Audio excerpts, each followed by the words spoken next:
नमस्कार बच्चों, आज मैं आपके समक्ष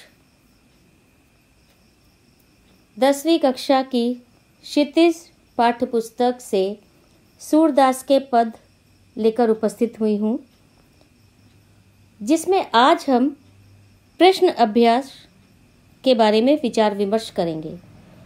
बच्चों, इसके पहले वीडियो में हमने सूरदास जी का परिचय, उसमें संकलित आपकी पाठ्यपुस्तक में संकलित जो 4 पद थे उनका अर्थ, उनकी व्याख्या कर ली है। अब जो है या इसमें हमने कुछ प्रश्न अभ्यास आपकी जो पाठ्यपुस्तक की है और कुछ महत्वपूर्ण प्रश्न अलग से जो है इसमें लिए गए हैं, तो उन पर हम जो है विचार विमर्श करेंगे। पहला प्रश्न देखिए, गोपियों द्वारा उद्धव को भाग्यवान कहने में क्या व्यंग निहित है? गोपियां उद्धव को भाग्यवान कहते हुए व्यंग कसती हैं कि श्री कृष्ण के सानिध्य में रहते हुए भी वे श्री कृष्ण के प्रेम से सर्वथा मुक्त रहे। वे कैसे? श्री कृष्ण के स्नेह व प्रेम के बंधन में अभी तक नहीं बंधे। गोपियां कह रही है कि श्री कृष्ण के प्रति उनके हृदय में अनुराग उत्पन्न नहीं हुआ, अर्थात उनका कहना है कि श्री कृष्ण जैसे व्यक्ति के साथ कोई एक क्षण व्यतीत कर ले तो वह कृष्णमय हो जाता है, कृष्ण में डूब जाता है। परंतु यह उद्धव कैसे हैं जो उनसे तनिक भी प्रभावित नहीं हुए, बाकी उनके प्रेम में डूबना तो अलग बात है। तो यहाँ पर गोपियाँ उद्धव को भाग्यवान जो कह रही हैं वो उन पर व्यंग कर रही हैं। दूसरा प्रश्न है, उद्धव के व्यवहार की तुलना किस किस से की गई है? उद्धव की व्यवहार की तुलना गोपियों ने जो है निम्न उदाहरणों से की है। पहला, गोपियों ने उद्धव के व्यवहार की तुलना कमल के पत्ते से की है, जो नदी के जल में रहते हुए भी जल की ऊपरी सतह पर ही रहता है, अर्थात जल का प्रभाव उस पर नहीं पड़ता। श्री कृष्ण का सानिध्य पाकर भी वह श्री कृष्ण के प्रभाव से मुक्त है। कौन मुक्त है? उद्धव। वह जल के मध्य रखे तेल के गागर की भांति है। वह कौन? उद्धव, जिस पर जल की एक बूंद भी टिक नहीं पाती। उद्धव पर श्री कृष्ण का प्रेम अपना प्रभाव नहीं छोड़ पाया है, जो ज्ञानियों की तरह व्यवहार कर रहे हैं। तीसरा है, उद्धव ने गोपियों को जो योग का उपदेश दिया था उसके बारे में उनका यह कहना है कि यह योग सुनते ही कड़वी ककड़ी के समान प्रतीत होता है और इसे निगला नहीं जा सकता।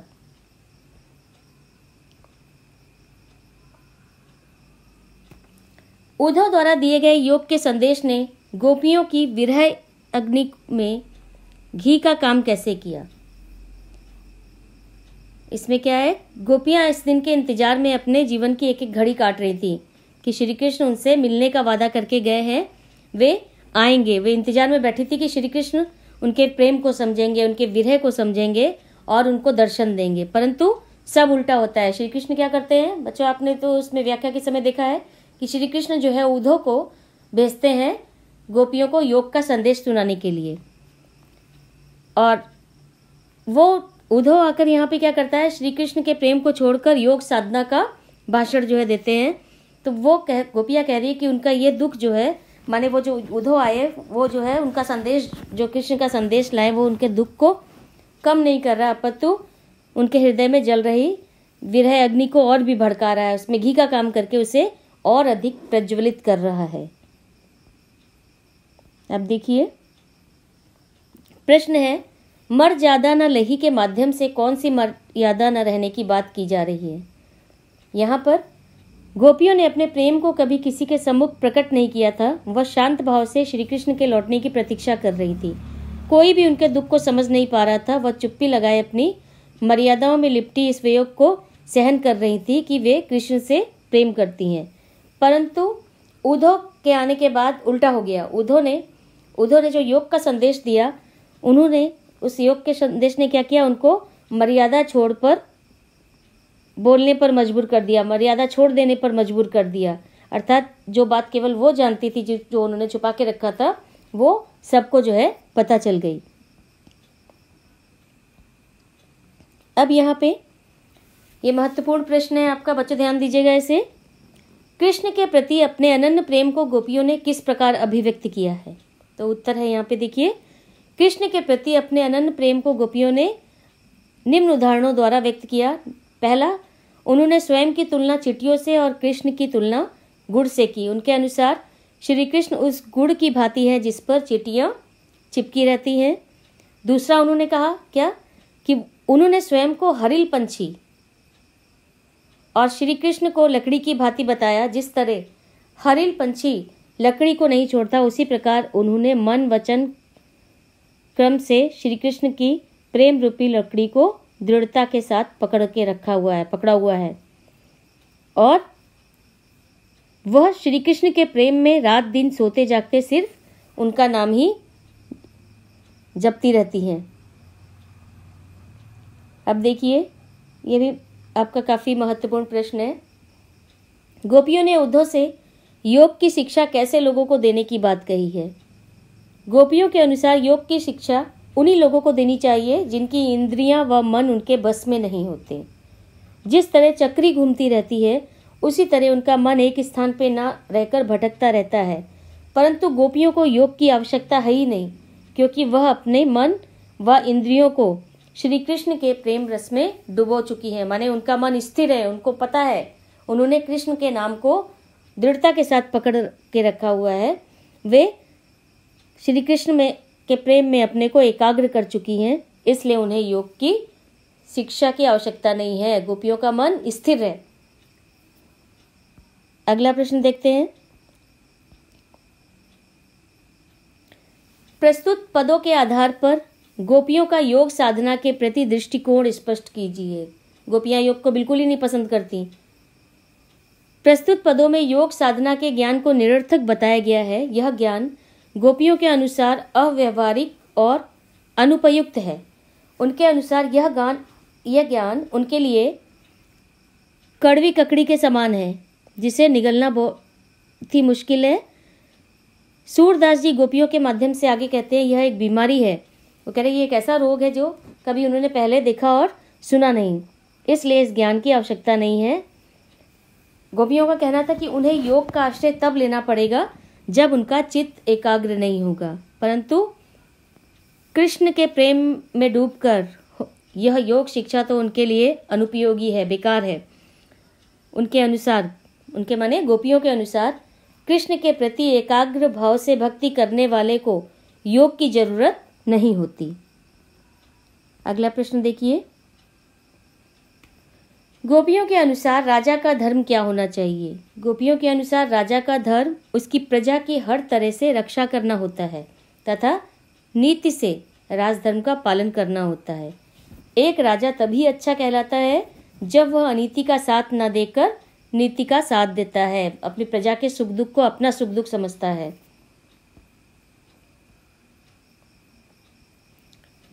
गोपियों को कृष्ण में ऐसे कौन से परिवर्तन दिखाई दिए जिनके कारण वे अपना मन वापस पा लेने की बात कहती हैं।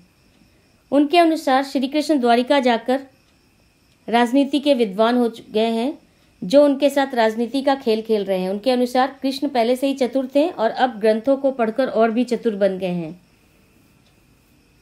द्वारिका जाकर तो उनका मन बहुत बढ़ गया है, जिसके कारण उन्होंने गोपियों से मिलने के स्थान पर योग की शिक्षा देने के लिए उद्धव को भेज दिया। श्री कृष्ण के इस कदम से उनका हृदय बहुत ही आहत हुआ। जब वह अपने को श्री कृष्ण के अनुराग से, इसलिए वो अपने जो चाह रही है कि वो अपना हृदय श्री कृष्ण से वापस ले लें।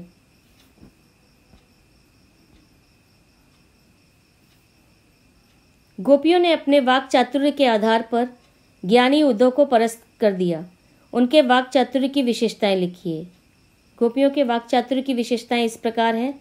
तानों द्वारा गोपियां उद्धव को अपने तानों के द्वारा चुप करा देती हैं। उद्धव के पास उनका कोई जवाब नहीं होता। तर्क क्षमता, गोपियों ने अपनी बात तर्कपूर्ण ढंग से कही। वह स्थान स्थान पर तर्क देकर उद्धव को निरुत्तर कर देती हैं। व्यंग्यात्मकता, गोपियों में व्यंग करने की अद्भुत क्षमता है। वह अपने व्यंग बाणों द्वारा उद्धव को घायल कर देती हैं। उनके द्वारा उद्धव को भाग्यवान बताना उसका उपहास उड़ाना था। तीखे प्रहारों द्वारा, गोपियों ने तीखे प्रहारों द्वारा उद्धव को प्रताड़ना दी। संकलित पदों को ध्यान में रखते हुए सूर के भ्रमर गीत की मुख्य विशेषताएं बताइए। भ्रमर गीत की निम्नलिखित विशेषताएं इस प्रकार हैं। सूरदास ने अपने भ्रमर गीत में निर्गुण ब्रह्म का खंडन किया है। दूसरा, भ्रमर गीत में गोपियों के कृष्ण के प्रति अनन्य प्रेम को दर्शाया गया है। भ्रमर गीत में उद्धव और गोपियों के माध्यम से ज्ञान को प्रेम के आगे नतमस्तक होते दिखाया गया है। ज्ञान के स्थान पर प्रेम को सर्वोपरि कहा गया है। भ्रमर गीत में गोपियों द्वारा व्यंग्यात्मक भाषा का प्रयोग किया गया है। इसमें उपालंब की प्रधानता है। भ्रमर गीत में ब्रज भाषा की कोमलकांत पदावली का प्रयोग हुआ है। यह मधुर और सरस है। भ्रमर गीत प्रेम लक्षणा भक्ति को अपनाता है, इसलिए इसमें मर्यादा की अवहेलना की गई है। भ्रमर गीत में संगीतात्मकता के गुण भी विद्यमान है, माने इनको गाया भी जा सकता है। अब देखिए अगला प्रश्न देखिए। उद्धव ज्ञानी थे, नीति की बातें जानते थे। गोपियों के पास ऐसी कौन सी शक्ति थी जो उनके वाक चातुर्य में मुखरित हो उठी? गोपियों के पास श्री कृष्ण के प्रति सच्चे प्रेम तथा भक्ति की शक्ति थी, जिस कारण उन्होंने उद्धव जैसे ज्ञानी तथा नीतिक को भी अपने वाक चातुर्य से परास्त कर दिया। अब देखिए, गोपियों ने यह क्यों कहा है कि हरि अब राजनीति पढ़ाए हैं? क्या आपको गोपियों के इस कथन का विस्तार समकालीन राजनीति में नजर आता है? स्पष्ट कीजिए। गोपियों ने ऐसा इसलिए कहा क्योंकि श्री कृष्ण ने सीधी सरल बातें न करके रहस्यात्मक ढंग से उद्धव के माध्यम से अपनी बात गोपियों तक पहुंचाई। गोपियों का कथन है कि हरि अब राजनीति पढ़ाए हैं। आजकल की राजनीति में नजर आ रहा है। आज के नेता भी अपनी बातों को घुमा फिरा कर कहते हैं, जिस तरह कृष्ण ने उद्धव के द्वारा कहना चाहा। वे सीधे सीधे मुद्दे और काम को स्पष्ट नहीं करते, बल्कि इतना घुमा देते हैं कि जनता समझ ही नहीं पाती। दूसरी तरफ यहाँ गोपियों ने राजनीति शब्द को व्यंग्य के रूप में कहा गया है। आज के समय में भी राजनीति शब्द का अर्थ व्यंग्य के रूप में ही लिया जाता है। आपके द्वारा पठित सूरदास के पदों में किस रस की प्रधानता है? इसमें कौन कौन प्रमुख पात्र हैं? सूरदास के पदों में श्रृंगार और वात्सल रस की प्रधानता है, परंतु इन पदों में गोपियों की विरह का वर्णन है, इसलिए यहाँ पर वियोग श्रृंगार रस की प्रधानता है। बच्चों इसको ध्यान दीजिएगा इस प्रश्न को। सूरदास के काव्य में गेयता का गुण विद्यमान है। सूर को श्रृंगार और वात्सल का सम्राट भी कहा जाता है। इसमें इनके कृष्ण, उद्धव, गोपियाँ, माता यशोदा आदि प्रमुख पात्र हैं। अब देखिए यहाँ पर कुछ अतिरिक्त प्रश्न है। तेल की गागर के दृष्टांत के माध्यम से कवि क्या भाव प्रकट करना चाहता है? तेल की गागर के दृष्टांत के माध्यम से कवि यह प्रकट करना चाहते हैं कि तेल की गागर जल में रहकर भी उससे निर्लिप्त रहती है, उस पर जल बूंदों का कोई प्रभाव नहीं होता। उसी प्रकार कृष्ण का सामीप्य पाकर भी उद्धव प्रेम के आकर्षण तथा वियोग की पीड़ा को नहीं समझ पाए। अगला देखिए प्रश्न। अगला है आपका, जागत सोवत स्वप्न दिवस निशी कान कान जकरी। इस पंक्ति द्वारा गोपियों की किस मनस्थिति का वर्णन किया है? जागत सोवत स्वप्न दिवस निशी कान कान जकरी, इस पंक्ति द्वारा सूरदास जी ने श्री कृष्ण के प्रेम में अनुरक्त गोपियों की मनस्थिति का वर्णन किया है, माने प्रेम में डूबी हुई गोपियाँ। वे कृष्ण के प्रेम में इस प्रकार डूबी हुई हैं कि दिन रात सोते जागते, यहाँ तक कि स्वप्न में भी श्री कृष्ण के नाम की रट लगाई रहती हैं। वे श्री कृष्ण को मन, क्रम, वचन, अपने कर्मों से, वचन से अपने हृदय में बसाए हुए हैं। उन्हें श्री कृष्ण के बिना संसार जो है सूना लगता है।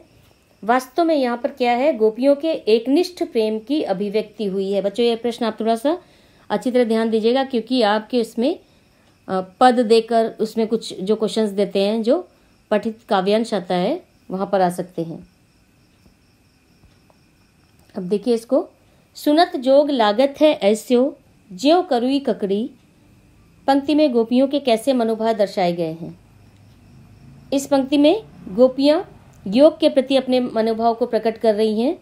वह सोते जागते स्वप्न में दिन रात श्री कृष्ण का स्मरण करती हैं, और ऐसे में योग का संदेश उन्हें कड़वी ककड़ी के समान प्रतीत होता है, जिसे कोई खाना नहीं चाहता, उसके प्रति जिसकी रुचि नहीं होती। तो गोपियों के लिए योग जो है वो कड़वा है, और कृष्ण का प्रेम उनके लिए अमृत के समान है। अब देखिए प्रश्न, सूरदास किस भक्ति मार्ग के समर्थक थे? सूरदास सगुण भक्ति मार्ग के समर्थक थे। इस मार्ग में भक्ति के साकार रूप की उपासना की जाती है, इसलिए वे अपने पदों में योग मार्ग के विरुद्ध अपनी बात कहते हुए दिखाई पड़ते हैं। सूरदास की कृष्ण भक्ति क्या है? सूरदास की रचनाओं में कृष्ण के प्रति अटूट प्रेम और भक्ति का वर्णन मिलता है। इन रचनाओं में वात्सल रस, शांत श्रृंगार रस शामिल है। सूरदास ने अपनी कल्पना के माध्यम से कृष्ण के अद्भुत बाल स्वरूप, उनके सुंदर रूप, दिव्यता आदि का वर्णन किया है। दूसरों को नीति की शिक्षा देने वाले कृष्ण स्वयं अनीति का आचरण करने लगे। गोपियों ने ऐसा क्यों कहा? दूसरों को नीति की शिक्षा देने वाले श्री कृष्ण स्वयं अनीति पर चलने लगे। ऐसा गोपियों ने इसलिए कहा है क्योंकि श्री कृष्ण ही उन्हें प्रेम की महत्ता बताकर प्रेम अपनाने के लिए प्रेरित करते थे। प्रेम की सार्थकता को पुष्ट करते हुए वे स्वयं भी प्रेम में मग्न रहते थे। लेकिन अब वही श्री कृष्ण प्रेम के आदर्श रूप को छोड़कर ज्ञान और योग के संरक्षक बन गए हैं। उन्होंने गोपियों के लिए प्रेम को छोड़कर ज्ञान और योग का संदेश भेजा है। दूसरों को नीति सिखाने वाले स्वयं अनीति के रास्ते पर चलने लगे हैं। गोपियों के अनुसार श्री कृष्ण जो है अनीति कर रहे हैं। गोपियों ने कृष्ण के प्रति अपने प्रेम भाव की गहनता को किस प्रकार प्रकट किया है? सूरदास रचित पदों के आधार पर स्पष्ट कीजिए। गोपियों ने श्री कृष्ण के प्रति अपने प्रेम भाव की गहनता को प्रकट करने के लिए स्वयं को हरिल पंछी के समान बताया है और श्री कृष्ण के प्रेम को हरिल की लकड़ी के समान बताया है, जिसे वे दृढ़ता से पकड़े हुए हैं। वे मन, कर्म और वचन से श्री कृष्ण को अपने हृदय में धारण किए हुए हैं। वे श्री कृष्ण के प्रेम में उस तरह बंधी हुई हैं जिस तरह गुड़ से चींटियां चिपटी रहती हैं। श्री कृष्ण के प्रति अगाध प्रेम के कारण ही वे विरह व्यथा को सहन कर रही हैं। इस प्रकार गोपियों ने श्री कृष्ण के प्रति अपनी प्रेम की अनन्यता एवं गहनता को पुष्ट किया है। तो आपके यहाँ पे प्रश्नोत्तर यहीं समाप्त होते हैं। बच्चों, ये आप जब इसे लिखेंगे तब आप जो है इसको अपने शब्दों में जो है लिखेंगे। आपको जो है ये आप केवल आपके समझने के लिए है प्रश्न। जब आप इसे लिखेंगे तो आप इसे अपने शब्दों में लिखेंगे। धन्यवाद।